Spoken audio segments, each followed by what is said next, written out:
La FIFA peut-elle plafonner les commissions des agents? Peut-elle limiter leur liberté de démarcher de nouveaux joueurs? Peut-elle imposer la publication de certaines de leurs données personnelles? Le 16 juillet 2026, la Cour de justice de l'Union européenne a apporté une réponse importante. En une phrase, la Cour rappelle une règle fondamentale.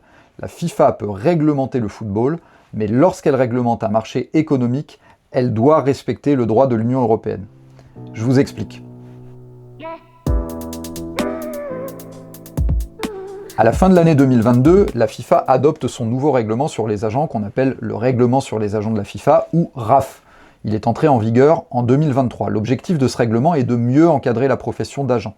À cet égard, il prévoit notamment l'obligation d'obtenir une licence, un plafonnement des commissions, des règles destinées à prévenir les conflits d'intérêts, des restrictions concernant le démarchage des joueurs, ainsi que des obligations de communication d'informations à la FIFA. Mais deux agents contestent ces règles devant les juridictions allemandes. En effet, selon eux, ces règles portent atteinte au droit de la concurrence, à la libre prestation de services et au RGPD. Le tribunal allemand décide alors de saisir la Cour de justice de l'Union européenne.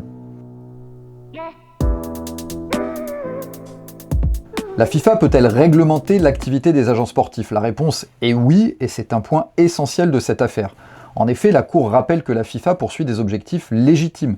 Elle peut notamment chercher à protéger les joueurs, à prévenir les conflits d'intérêts, à fixer des standards éthiques, à garantir davantage de transparence, ou encore à préserver l'intégrité du système des transferts. Mais la Cour rappelle également une autre évidence. Le marché des agents sportifs constitue une véritable activité économique. Dès lors, lorsque la FIFA adopte des règles qui encadrent ce marché, elle doit respecter le droit de l'Union européenne. Ces règles fixées par la FIFA peuvent donc être contrôlées au regard du droit de la concurrence, de la libre prestation de services et du RGPD. Il est important de comprendre ce que dit réellement la Cour de justice de l'Union européenne dans cette affaire, et c'est ici que l'arrêt est particulièrement intéressant. Contrairement à ce qu'on peut parfois lire, la Cour n'annule pas le règlement de la FIFA, et d'ailleurs, elle ne le valide pas non plus. Elle fixe simplement le cadre juridique que devra appliquer le juge allemand. Autrement dit, elle explique comment apprécier la compatibilité de ces règles de la FIFA avec le droit de l'Union.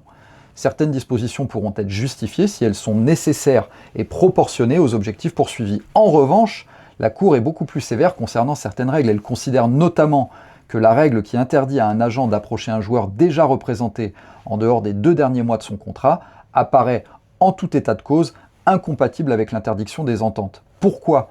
Tout simplement parce que cette restriction s'applique aux agents concurrents qui souhaitent entrer en contact avec le joueur, mais pas aux agents déjà en place, qui peuvent renégocier leur contrat à tout moment.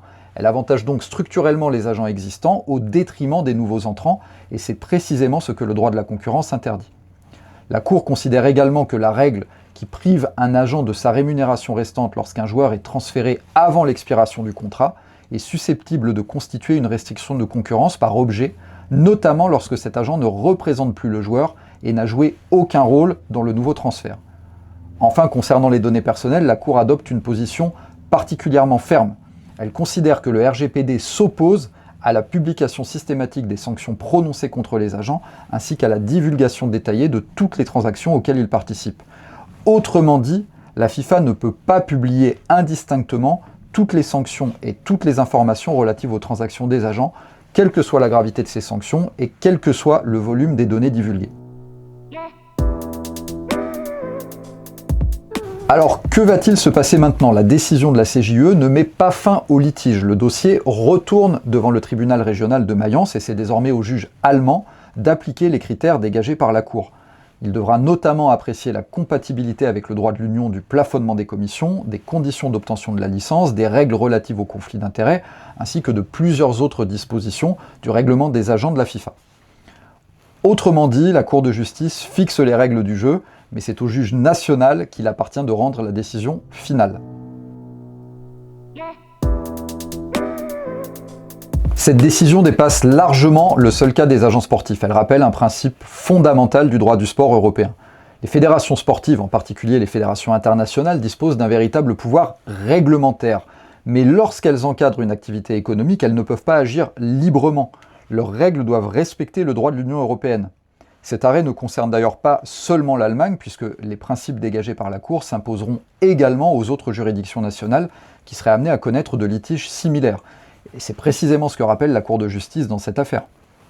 Si cette analyse vous a été utile, pensez à vous abonner. Si vous avez des questions en droit du sport, n'hésitez pas à me contacter. Et à bientôt pour une nouvelle vidéo.